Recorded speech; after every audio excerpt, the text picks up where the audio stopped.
오늘 본문의 말씀 가운데 여러분들이 잘 아는 아버지와 두 아들이 등장합니다. 둘째 아들이 아버지의 재산, 유산을 미리 물려받아서 세상에 나가서 허랑방탕하게 생활하고 자신의 인생의 가장 밑바닥으로 빠져서 소망과 모든 좌절 가운데 빠져야 되는 그 영혼이 아버지의 품을 그리워해서 아버지께로 돌아오는 이 둘째 아들 탕자의 이야기는 우리가 너무나도 잘 아는 이야기입니다. 그러나 그 얘기는 거기서 끝나지 않습니다. 첫째 아들이 등장합니다. 첫째 아들, 그는 누구인가? 본문의 말씀을 깊이 생각하고 묵상하면서 이 첫째 아들의 성품과 삶에 대해서 몇 가지를 우리가 발견할 수 있습니다. 첫째로 이 첫째 아들은 참 충성스럽고 성실한 아들이옴을 볼 수가 있습니다.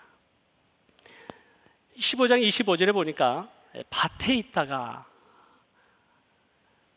온 것을 볼 때에 이 첫 아들은 아버지 집에 많은 종들이 있고 많은 땅을 소유한 부자입니다. 그렇기 때문에 굳이 아들이 나가서 일하지 않아도 됩니다.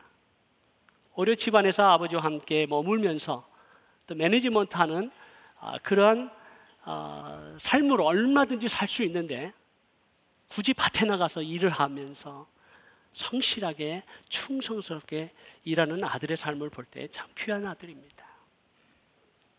두 번째로 이 아들의 삶을 가만히 보면 참 순종하는 아들이었습니다. 29절에 보니까 나는 내 평생에 아버지의 명령을 한 번도 어긴 적이 없습니다. 아버지의 말씀에 절대적으로 순종하는 이 아들, 얼마나 귀한 아들입니까? 아버지의 말씀이라면 꾹박하는 거예요. 아버지의 하신 명령이라고 하면 절대적으로 순종하는 아들이었습니다. 요즘 세상에 이런 아들이 있습니까? 제가 아들만 셋인데요, 얼마나 말을 들어 안 듣는지. 그래도 참 감사하죠. 그래도 참 세상의 죄악 가운데, 이 죄 많은, 유혹이 많은 세상 가운데 나름대로 믿음대로 살려고 하는 저희 아이들을 보면서 참 감사할 수가 없습니다. 근데 이 아들은 아버지의 명령을 한 번도 어긴 적이 없는 아들이에요. 자신의 고백입니다. 그리고 셋째로 이 아들은 선악을 분별할 줄 아는 아들이었습니다. 둘째 아들이 아버지의 재산을 미리 물려받아서 세상에 나아가서 죄악 가운데 살고 있는 그 아들의 삶이 잘못된 것을 알고 아버지를 향해서 아버지, 이것은 잘못된 것입니다. 죄를 범한 이 아들을 아버지가 정죄하지 아니하는 그 아버지를 향해서 얘기할 만큼 정의에 불타오르는 아들이었습니다. 무엇이 선인지, 무엇이 악인지, 무엇이 옳은지, 무엇이 그른지를 잘 분별할 줄 아는 아들이었습니다. 자신의 맡은 일에 충성하게 성실하게 일하는 아들이요, 아버지의 명령을 한 번도 어기지 아니하고 순종하는 아들이요, 무엇이 옳고 그른지를 분별할 줄 아는 귀한 아들이었습니다. 그러나 이 아들의 삶 가운데 보면 둘째 아들이 나간 이후에 아버지가 날마다 동구밭에 나가 둘째 아들이 돌아오는 모습, 아침에 일찍 나가서 해가 뉘엿뉘엿 내릴 때 힘없이 돌아오는 그 아버지의 모습을 그는 밭에서 일하면서 보아왔을 것입니다. 그리고 아버지가 함께 식사를 하면서 눈물로 그 밥 앞에서 둘째 아들이 살아 돌아오기만을 기다리는 그 아버지의 눈물을 끊임없이 보아왔을 것입니다. 아버지가 둘째 아들이 돌아오기만을 기다리는 그 애타는 그 아버지의 그 마음, 아버지의 삶, 그는 그의 삶 가운데 지켜보았습니다. 그러나 모든 것을 가졌고 충성스럽고 순종하고 그리고 선악을 분별할 줄 아는 아들이었지만 이 아들에게 문제가 있었다고 하는 거예요. 치명적인 약점이 있었다고 하는 겁니다. 바로 그것은 아버지의 마음이 없었다고 하는 겁니다. 이 본문에서 나오는 이 아버지의 마음은 어떠한 마음인가? 20절에 보면 동거가 먼데 아버지가 둘째 아들을 바라보면서 측은히 여겼다라고 하는 단어가 나옵니다. 영어를 보면 When he saw him, he felt compassion for him. 그를 볼 때 아버지가 compassion을 느꼈다라고 하는 단어가 나옵니다. 이 단어는 마태복음 9장 36절에 보면 유리하며 방황하는 유대 백성을 보시고 예수님께서 가지셨던 민망히 여겼다고 하는 단어와 같은 단어입니다. 민망히 여겼다, 불쌍히 여겼다, 긍휼히 여겼다 라고 하는 이 단어로 표현된 이 compassion이라는 단어, 이 단어는 성경 원어상으로 두 가지의 뜻이 있습니다. 첫 번째는 이 compassion이라는 단어, 이 단어는 창자가 끊어지는 듯한 아픔 속에서 나오는 절규를 말합니다. 마치 어떠한 병으로 죽어가는 자식을 바라보면서 애통하며 울부짖는 부모의 마음, 그 마음입니다. 2008년도에 제 아내가 식도암으로 큰 수술을 하게 되었습니다. 여러분들 잘 아시고 함께 기도해 주셨습니다. 그래서 이제 수술을 마치고 1차 이제 키모테라피를 받고 2차 이제 항암 주사를 맞게 되었는데, 항암 주사를 받는 그날 밤에 제 아내가 밤에 벌떡 일어나면 막 소리를 지르고 막 울부짖는 소리를 제가 듣고 깨어났습니다. 배를 끌어안고 움켜잡고 막 뒤둥그러는데 어찌 할 바를 모르겠어요. 그래서 급하게 에멀전시로 UCI에 가게 되었습니다. UCI 에멀전시로 가니까 엑스레이를 찍어보고 초음파 검사를 해보고 피 검사를 해도 아무런 이상이 없거든요. 그래서 그런 몰핀 주사만 계속 놓는 것이었습니다. 아무런 이상이 나타나지 않으니까 아침이 되니까 에멀전시에 계속 있을 수 없으니까 퇴원하라고 하더라고요. 다시 집으로 와서 이게 있는데 그 몰핀 주사의 약효가 떨어지니까 다시 배를 움켜잡고 막 뒹그는 거예요. 그래서 다시 또 에멀전시로 들어갔습니다. 또 몰핀 주사를 놔줍니다. 그래서 아무런 어떤 그 원인을 발견하지 못하기 때문에 일반 병동으로 옮겨서 하루 종일 밤새도록 그렇게 고통 가운데 있다가 새벽에 닥터들이 회진하면서 마침 제 아내를 수술한 닥터가 저를 보고 왜 여기 있느냐라고 물어볼 때 사정이 여차여차해서 아무런 원인을 발견하지 못하고 지금 고통 중에 있는데 이걸 어떻게 했으면 좋겠는가 모르겠다.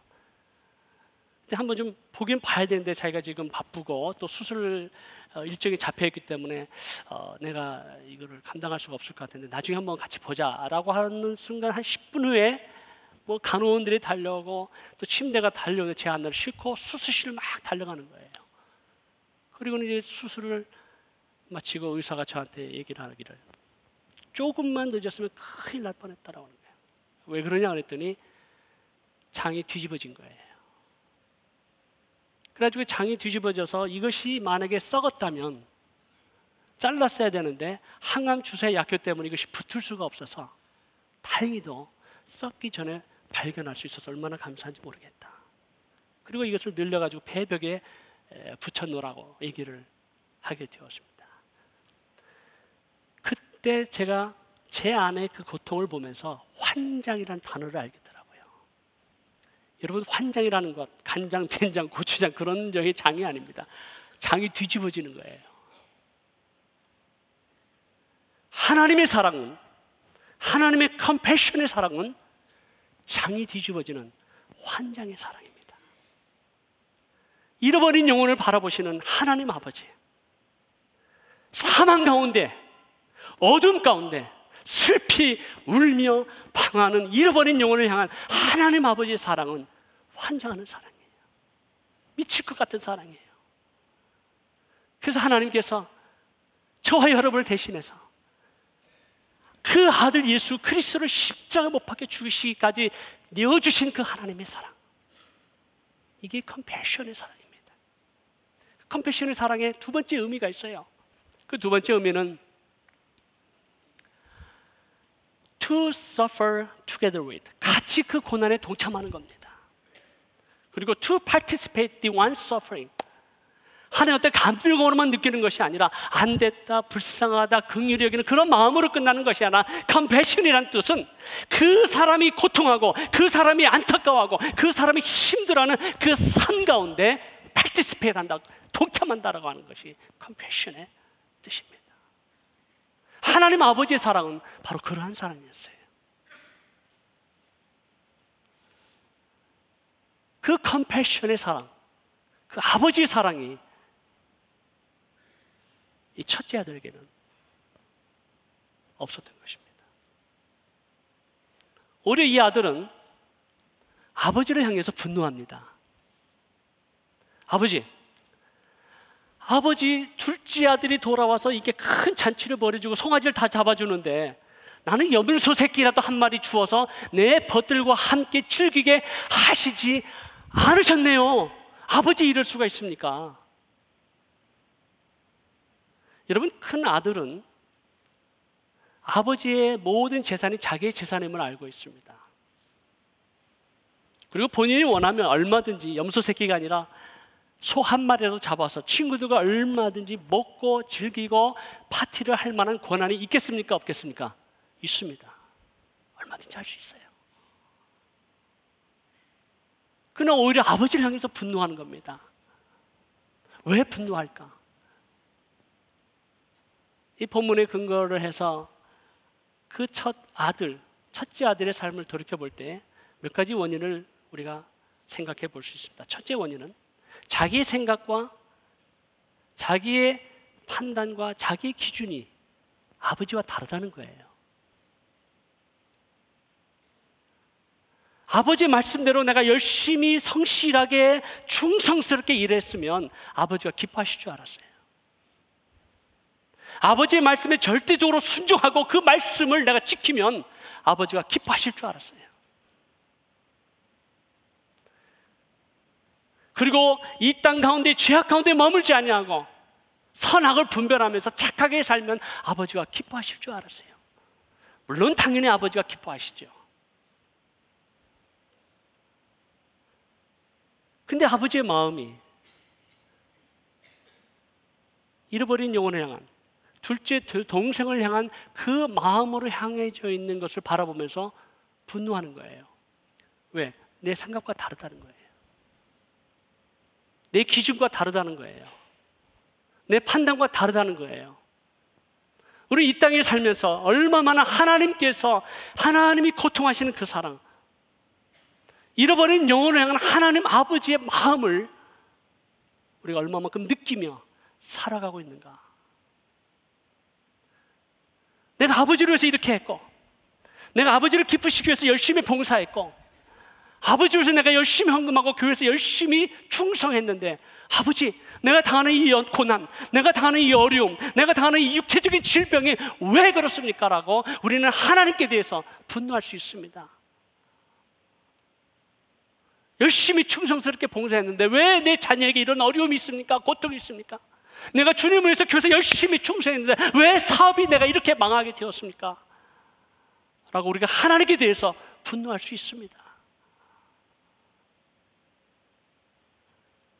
나의 생각, 나의 기준, 나의 판단과 아버지와 다를 때 우리는 하나님께 대해서 쉽게 분노할 수 있어요. 첫째 아들 그랬어요. 두 번째로, 이 첫째 아들이 분노하는 이유는 이 둘째 아들이 돌아옴으로 인해서 아버지가 갖고 있는 이 재산이 다 나의 것인데 이 재산이 또 나누어지지 않을까라고 하는 염려하는 마음, 이기주의적인 마음이 있기 때문입니다.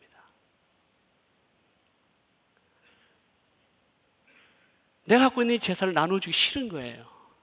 다시 또 둘째 동생, 곧 아들이 돌아옴으로 말미암아 이 재산을 나눈다고 하는 그거에 대해서 내가 또다시 이거를 손해본 것 같은 그런 생각 때문에 그것이 싫은 거예요. 그래서 아버지가 얘기해 주셔야 되나요? 아들아, 나의 모든 것이 다 네 것이 아니냐? 라고 확인시켜 줄 정도로 불안한 거예요. 하나님께 받은 은혜, 하나님께 받은 축복, 하나님께서 내게 주신 내 가정과 내 자녀와 내 사업에 주신 이 모든 축복이 내 것으로만 간직하고 이 세상을 향해서, 이웃을 향해서, 가난한 자를 향해서, 열방과 민족을 향해서 내게 주신 놀라운 은사와 하나님께 내게 주신 놀라운 축복과 하나님께 내게 주신 놀라운 하나님의 것들을 나누어주고 베푸는 것이 인색한 거예요. 힘든 거예요. 오히려 그런 말씀을 들을 때마다 괴로운 거예요. 우리의 귀를 즐겁게 하고 또 웃기게 하는 어떤 그런 설교나 듣고 또 이 가정생활에서 컴포트한 어떤 존에서 살아가는 것이 우리 인생의 목표가 아니라 하나님께서 그 아들을 이 땅에 보내시고 예수 그리스도께서 십자가에 못 박게 하신 그 크신 사랑, 하나님의 사랑은 저와 여러분을 위한만의 것이 아니라 아직도 어둠 가운데, 사망 가운데 방황하며 유리하는 그 잃어버린 영혼을 향한 하나님의 축복의 통로로 저와 여러분을 불러주신 줄 믿습니다. 그렇게 불러주신 거예요. 근데 이 축복을 흘려보내지 않는 거예요. 나눠주기 싫은 거예요. 내 시간과 내 물질과 내 재능을 나눠주기 싫은 거예요. 그래서 첫째 아들이 분노하는 겁니다. 셋째로 이 첫째 아들이 분노하는 이유는 형의 직분이 생각나기는 그렇습니다. 왜냐하면 아예 둘째 동생, 자신의 동생의 존재를 잊어버렸어요. 잊어버렸는데 동생이 돌아옴으로 인해서 형의 직분이 생각이 나는 겁니다. 어떤 직분이었습니까?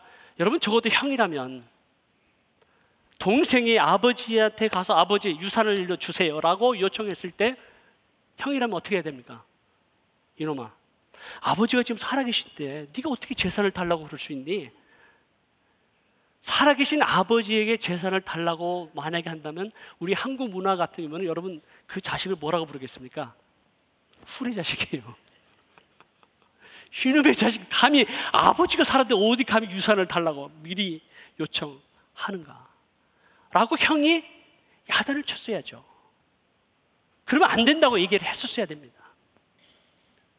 아버지의 재산을 물려받고 세상에 나가서 죄악 가운데 창기들과 더불어 아버지의 재산을 말아먹어버리고 그 사망 가운데 고통 중에 있는 그 아들을 그리워하면서 눈물을 흘리면서 애타게 기다리는 그 아버지의 모습을 봤다면 형으로서는 어떻게 해야 돼요? 동생한테 달려가서 야, 너 그렇게 살면 안 돼. 네가 죄악 가운데 살면 안 돼. 아버지가 너 때문에 얼마나 눈물을 흘리시는지 아니? 아버지가 얼마나 너 때문에 고통하시는지 아니? 아버지께로 가자. 그 동생을 데리고 아버지께로 가야 하는 것이 형의 직분이 아닙니까? 당연한 거예요. 근데 그게 싫은 거예요.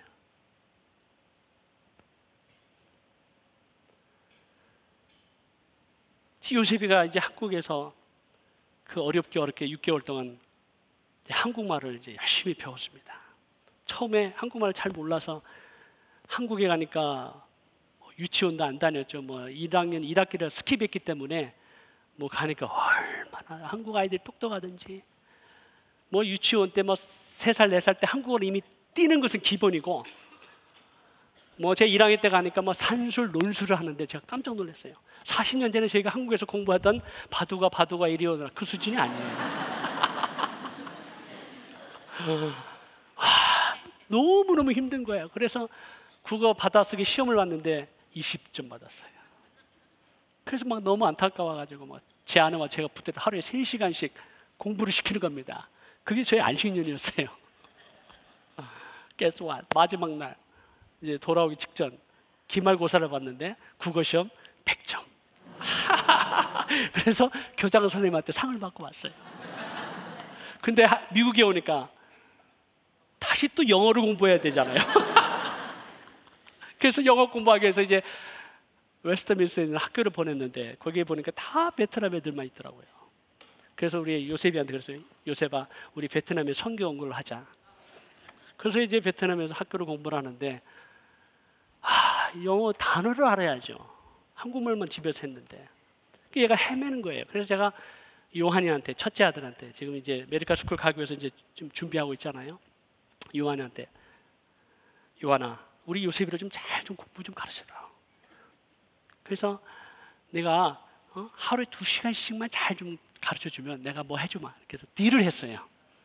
그래서 요한이가 이제 형으로서 동생 16살 차이 나는 요셉이를 이제 가르치기 시작합니다. 가르치는데 제가 옆에서 가만히 보니까 이것도 몰라 영어로 이제 Don't you know this? 왜냐면 가르쳤는데 자꾸 까먹은 거예요. 그래서 자꾸 하면서 보이스가 막 올라가는 거 있죠. 그래서 막 화를 내는 거 있죠. 그래서 내가 요한아, 요셉이를 네 아들이라고 생각하면 가르쳐봐라.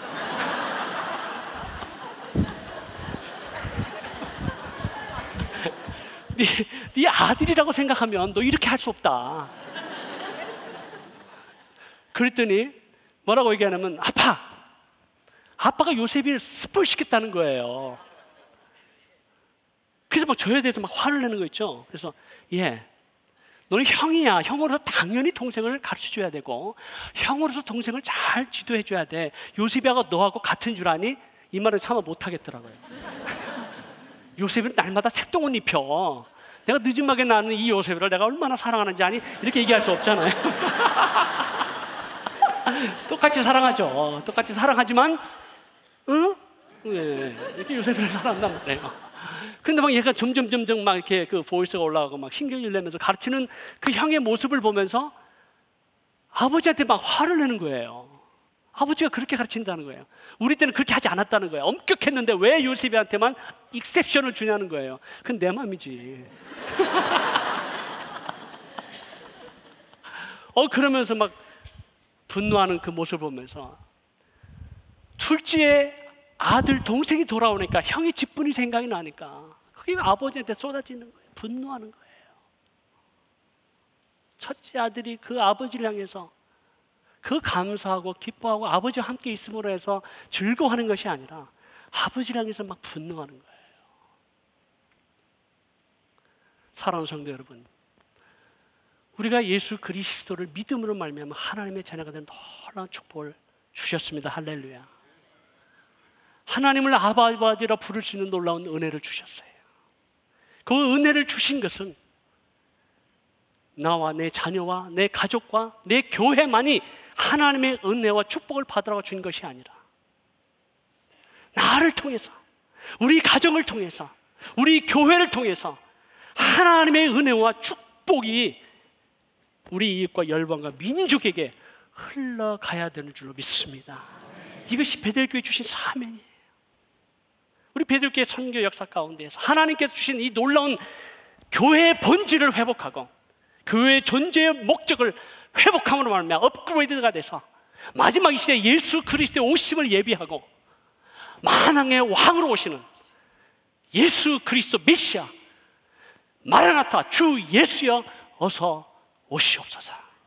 이렇게 선포하며 기다리며 오늘 주님 오실 것을 예비하며 사모하는 저와 여러분 되시기 주의 이름으로 축원합니다.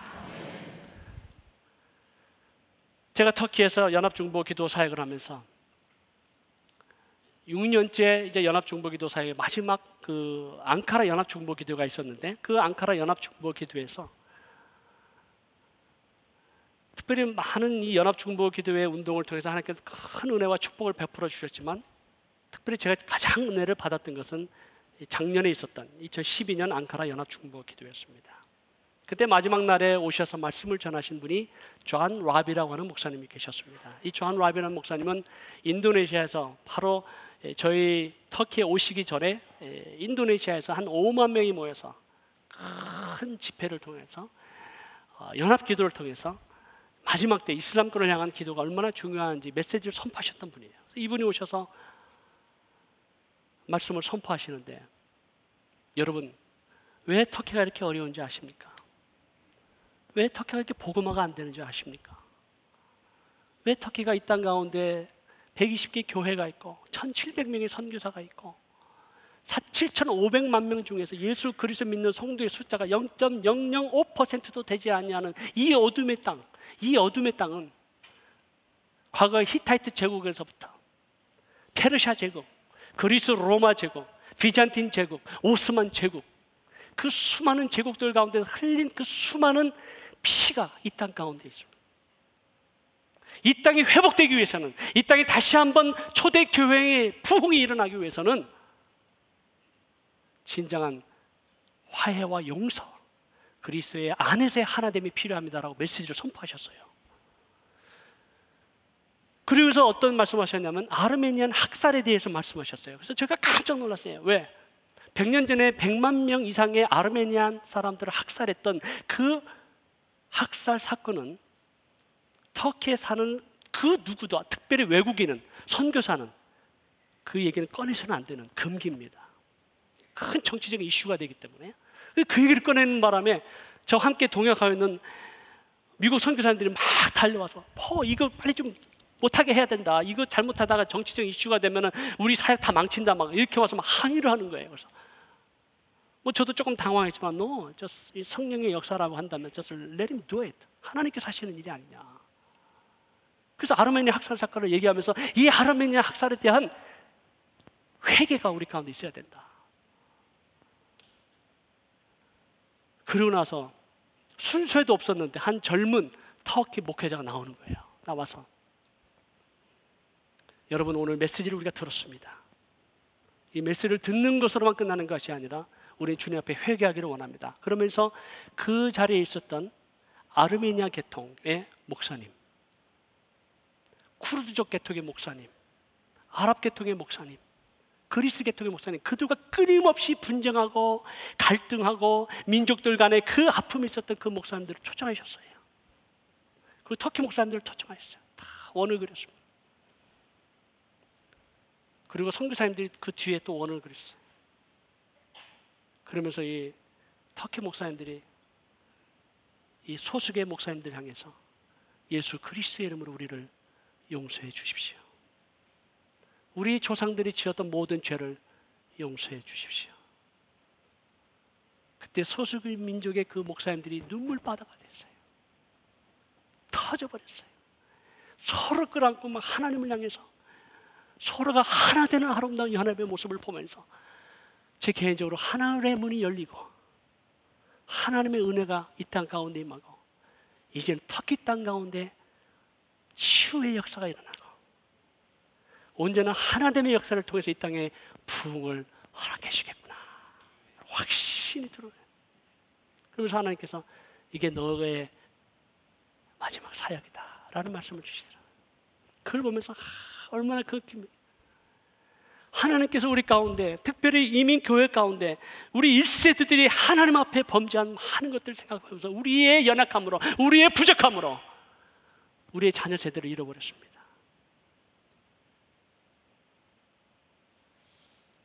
우리의 자녀 세대가 다시 회복되기 위해서, 청년 세대가 다시 회복되기 위해서 하나님 앞에 우리의 연약함과 우리의 부족함을 주님 앞에 아뢰고 잃어버린 영혼들을 향한 그 하나님의 컴패션의 사랑을 다시 한번 회복하고 그들을 향해서 우리가 대신 하나님 앞에 용서함을 빌고 우리의 죄악을 주님 앞에 용서하고 그리스도 안에서 아름다운 화해와 용서와 연합의 사건이 베델교회에 이루어진다면 하나님께서 이 땅 가운데 우리 교회 가운데 놀라운 축복과 부흥을 허락해 주실 줄로 믿습니다.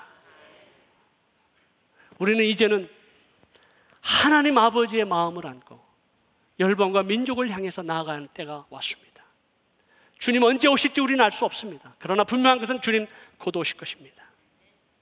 저는 성도 한 분 한 분 속에 주어진 하나님의 놀라운 은사를 바라봅니다. 축복을 바라봅니다. 여러분 한 분 한 분 가운데 엄청난 가능성을 바라봅니다. 하나님께서 아브라함을 들으셔 그 한 사람 아브라함을 통해서 그 민족을 축복하셨고 그 아브라함을 통해서 열방과 모든 나라를 축복하셨습니다. 여러분 속에 있는 그 하나님의 향한 믿음, 성도들 가운데 있는 그 하나님을 향한 그 헌신을 통해서 여러분의 가정과 여러분의 자손과 그리고 열방과 민족이 축복을 받을 줄 믿습니다.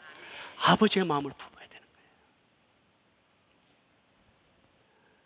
2013년을 우리가 맞이하면서 우리가 교회 여러 곳곳에서 충성하며 봉사하고 온 힘을 다해서 그리스도의 몸된 교회를 섬기며 또 우리가 이웃을 향해서 아름다운 사역들을 감당하고 있습니다.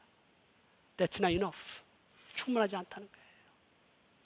몇몇 사람들의 사역이 아니라 오늘 이 시간 예수 그리스도를 나의 주 나의 하나님으로 고백하는 성도라고 한다면 그저 교회만 나와서 예배를 드리는 성도의 삶이 아니라, 처치 고아가 아니라, 그저 말로만 주여 주여 부르는 자가 아니라, 경건의 모양은 있으나 경건의 능력을 부인하는 자가 아니라, 내 삶 가운데 하나님의 역사, 하나님의 능력, 하나님의 말씀의 역사가 나타나는 그 하나님의 사람, 그 아버지의 사랑이 내 삶을 사로잡고, 아버지의 사랑이 나를 삼켜버리고, 아버지의 컴패션이 내 삶을 주장하는 놀라운 역사가 우리의 삶 가운데 일어난다면, 우리 하나님께서 여러분을 통해서, 우리 가정을 통해서, 우리 교회를 통해서 놀라운 폭발적인 성령의 역사가 일어날 줄로 믿습니다. 일어나야 돼요. 일어나야 돼요. 이제는 때가 급합니다. 이제는 추수할 곡식은 너무나 많은데 일할 일꾼이 없다고 한탄하신 주님께서 너희는 그러므로 추수할 주인에게 청하여 추수할 일꾼을 보내어 달라 부탁하시고 있습니다. 사랑하는 성도 여러분, 세계 선교는 아버지의 마음에서부터 출발합니다. 우리 모든 하고 있는 주님을 향한 모든 봉사는 아버지의 마음에서부터 출발합니다. 아버지의 마음이 동기가 되고, 아버지의 마음으로 사로잡힐 때 하는 모든 사역이 의미가 있는 거예요. 우리 주님께서 사망 권세를 이기시고 부활하시는 우리 주님께서 모든 족속으로 제자를 삼으라고 말씀하셨어요. 한국 민족만요? 우리 한국 교민님만요? 아닙니다. 온 열방과 모든 민족을 향해서 모든 족속으로 제자를 삼아 아버지와 아들과 성령의 이름으로 세를 주고 내가 너에게 분부한 모든 것을 가르쳐 지키게 하라고 말씀하지 않으셨습니까? 주님께서 내가 곧 오리라 말씀하셨어요. 그래서 곧 오실 주님을 사모하며 기다리면서 그들은 땅끝까지 나갔습니다. 아니 2000년 동안 주님 오시지 않았는데 언제 주님 오시겠습니까? 여러분 그렇게 생각하지 마세요. 아니 그 주님은 그 시대에 곧 주님 오신다고 하는 그 마음을 가지고 살아가는 성도의 삶이야말로 그 말씀에 순종했더라면 어쩌면 주님 벌써 오셨을 것입니다. 그러나 주님 앞에 그 말씀에 순종하지 못하고 주님께서 이 성경 말씀 가운데 충분히 모든 것을 이루실 만한 하나님의 약속이 있음에도 불구하고 이 약속을 지키지 못하고 순종하지 못하는 우리의 연약한 삶 때문에 어쩌면 주님께서 더디어 오실지 모르겠습니다. 그러나 주님은 곧 오실 것입니다. 이제 열방과 민족을 향한 복음의 역사가 우리들의 손에 달려 있습니다. 그래서 주님께서 승천하시면서 오직 성령이 너에게 계시면 너희가 권능받아서 예루살렘과 온 유대와 사마리아 땅끝까지 이르는 내 증인이 되라고 말씀하셨는데 그때 예루살렘을 복음하고 유대로 가서 복음하고 사마리아 가고 그리고 땅끝으로 가라 어떤 점진적인 말씀이 결코 아닙니다. 헬라 원어로 보면 과라고 하는 이 카이라고 하는 단어는 동시에라고 하는 뜻이 있습니다. 너희가 예루살렘으로 갈 때 동시에 유대도 가라는 거예요. 유대로 가는 동시에 사마리아도 가는 거예요. 사마리아로 가는 동시에 땅끝으로 가라는 거예요. 믿으십니까? 아멘입니다. 우리는 이 열반에서 해야 될 사명이 있습니다. 아직도 예수 그리스도를 알지 못하는 내 친구들과 친지와 가족들이 있다면 그 한 영혼, 잃어버린 동생을 향해서 우리는 하나님의 컴패션의 마음을 가지고 나아가야 될 것입니다. 동시에 아직도 예수 그리스도를 알지 못하는 열방과 민족 가운데 있는 영혼들을 향해서 우리는 달려가야 할 것입니다. 여러분, 우리는 영국과 유럽에 있는 수많은 교회들을 보아왔습니다. 그 수많은 교회들이 이제는 텅텅 비었습니다. 성도들이 교회를 가지 않습니다. 아니, 나머지는 크리스찬들입니다.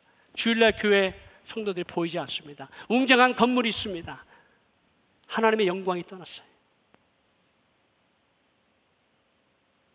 우리가 우리의 사명을 감당하지 아니한다면, 내 가정이 하나님께 주신 그 소명대로 사명대로 내가 살지 아니한다면, 하나님께서 한국 교회에 주신 놀라운 그 축복의 사명을 감당하지 아니한다면, 하나님의 축복의 촛대가 한국 교회를 떠난다고 한다면 그때는 울부짖어도 우리는 소용이 없을 것입니다. 우리는 철저하게 주님 앞에 회개하고 주님 앞에 나와 아버지의 마음이 사라진, 아버지의 컴패션의 사랑의 마음이 사라진 내 자신의 영혼을 바라보면서 고통하는 거예요. 제 사역 가운데 제가 지금까지 선교 사역을 하면서 가장 힘들었던 것은, 어려웠던 것은, 가장 고민스러웠던 것은 내가 가증스럽게 말씀을 전하고 내 그 말씀대로 내가 순종하지 못하는 나의 자신의 모습을 보면서 고통스러워요. 가식적으로, 위선적으로 우리가 입으로는 주여 주여 부르지만 주의 말씀대로 순종하지 못하는 우리의 연약함을 보면서 하나님, 나는 싹품 모자가 아닐까요? 두렵습니다. 두려운 거예요. 우리 사역의 모든 동기와 목적, 오직 주 예수 그리스도의 영광을 위해서, 하나님의 영광을 위해서 우리가 존재하는 줄로 믿습니다. 그렇기 때문에 우리는 일어서야 됩니다. 빛을 발하셔야 됩니다. 이제는 하나님께서 오랫동안 많은 우리의 기도와 헌신을 통해서 이 베델교회를 통해서 하나님의 영광의 빛이 이웃과 열방과 민족을 향해서 나아가는 여러분 되시길 주의 이름으로 축원합니다. 저는 특별히 여러분 가운데 많은 좋은 책도 있지만 레디칼이라고 하는 책과 레디칼 투게더라는 그 책이 있는데 여러분들 꼭 한번 읽으시기를 바랍니다. 그래서 우리가 다시 회복하고 다시 우리가 더 발전시키고 하나님의 영광의 역사가 나타나기 위해서 우리가 어떻게 살아야 될 것인가를 끊임없이 우리 고민해야 됩니다. 몸부림쳐야 됩니다. 우리 모두가 그리스도의 몸된 교회 안에서 한 형제 한 자매로서 하나님의 영광이 이 교회 가운데 임하여지고 하나님의 영광이 우리를 통해서 온 열방과 민족을 향해 흩어진 놀라운 역사가 일어나기 위해서는 우리가 주님 앞에 매달려 기도해야 돼요. 하나님의 능력과 성령의 역사가 우리 가운데 임하여져 기도해야 돼요. 그러한 놀라운 소명과 사명을 우리 베델교회에 주신 줄로 믿습니다. 사랑하는 성도 여러분, 잃어버린 영혼을 향한 아버지의 마음, 이 아버지의 마음 회복하시고, 그리고 이 아버지의 마음을 내 삶 가운데 계속해서 간직하시면서 올해 내게 주어진 나의 잃어버린 동생이 누구인가? 나의 잃어버린 동생이 누구인가? 한 사람이라도, 그 한 사람만이라도 여러분의 마음 가운데 떠오르시는 분이 있다면 그 분을 올해 한 해 여러분들에게 주신 부르심으로 아시고 사명을 아시고 그 잃어버린 영혼을 향해서 여러분의 손을 펴시고 여러분의 발길을 향하시길 주의 이름으로 축원합니다. 저는 지난 주일날 어느 교회에 말씀을 전하기 위해서 차를 운전하고 가는 중에 하나님, 우리 성도들 가운데 위로가 필요합니다. 격려가 필요합니다. 사랑의 메시지가 필요합니다. 하나님 아버지, 우리를 위로해 주세요. 그렇게 기도하면서 가는 중에 하나님께서 이런 말씀하시는 거예요. 애야, 누가 내 마음을 위로해 주니? 누가 내 마음을 위로해 주니? 그 소리에 제가 막 감당할 수 없을 정도로 눈물을 흘리면서 통곡을 했어요. 누가 아버지의 눈물을 닦아주고, 누가 아버지의 마음을 알아주고, 누가 아버지의 눈길로, 누가 아버지의 손이 돼서, 누가 아버지의 발이 돼서 잃어버린 영혼을 향해서 나아가겠는가? 우리 같이 한번 이 찬양 부르면서 말씀을 마치도록 하겠습니다.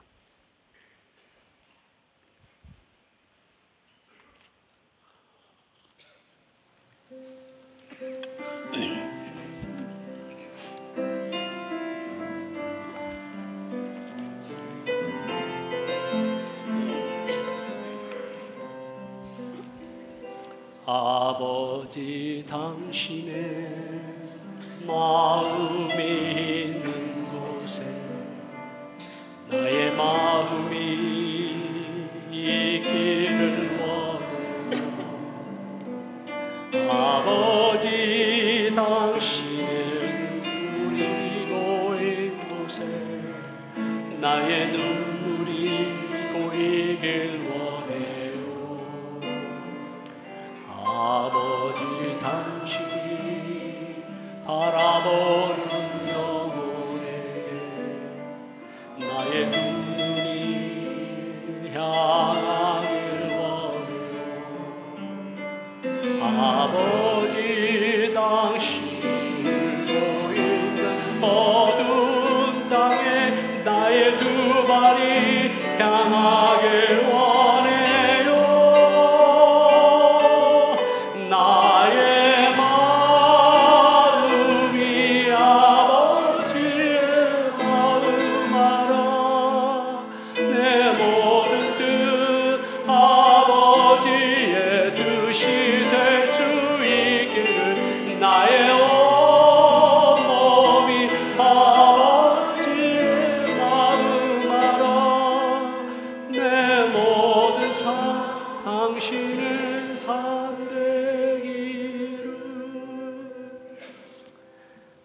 아버지, 오늘 이 시간 우리의 연약함과 우리의 부족함을 주님 앞에 내어놓습니다.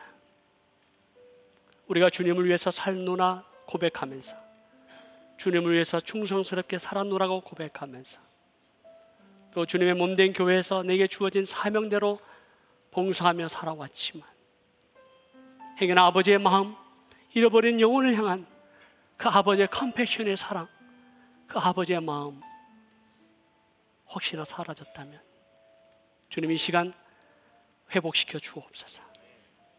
그리고 잃어버린 영혼을 향한 아버지의 마음을 안고, 하나님, 나 자신이 주님 앞에 나아옵니다. 우리의 가정이 주님 앞에 나아갑니다. 하나님, 우리 교회가 주님 앞에 나아갑니다. 열방과 모든 민족이 우리를 통해서, 우리 교회를 통해서 복을 받게 해 주옵소서. 축복의 통로가 되게 해 주옵소서. 하나님 아버지, 그 아버지의 눈길이 향한 그곳에 내 눈길이 향하게 하시고, 아버지의 마음이 있는 그곳에 내 마음이 향하게 하시고, 아버지의 고통에 있는 그곳에 내 손과 발이 주님의 손과 주님의 발이 되어 달려가며 그들의 잃어버린 영혼을 끌어안아주고 고통하며 함께 울어줄 수 있는 우리의 영혼이 될 수 있도록 축복해 주옵소서. 하나님, 그래서 이제는 일어나게 하시고 우리의 자녀들이, 젊은이들이 온 열방과 민족을 향해서 나아가는 하나님의 군대를 보게 해 주옵소서.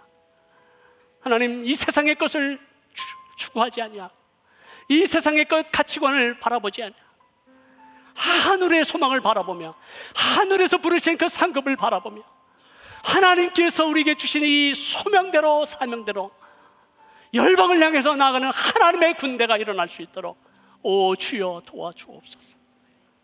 하나님, 이 베들교회의 은혜를 베푸시고 지금까지도 하나님께서 영광 가운데 축복하신 것처럼 이제 더욱더 마지막 때 예수 그리스도의 제 이름을 예비하며 왕의 대로를 수축하는 그리스도의 몸된 교회가 될 수 있도록 축복해 주시옵소서.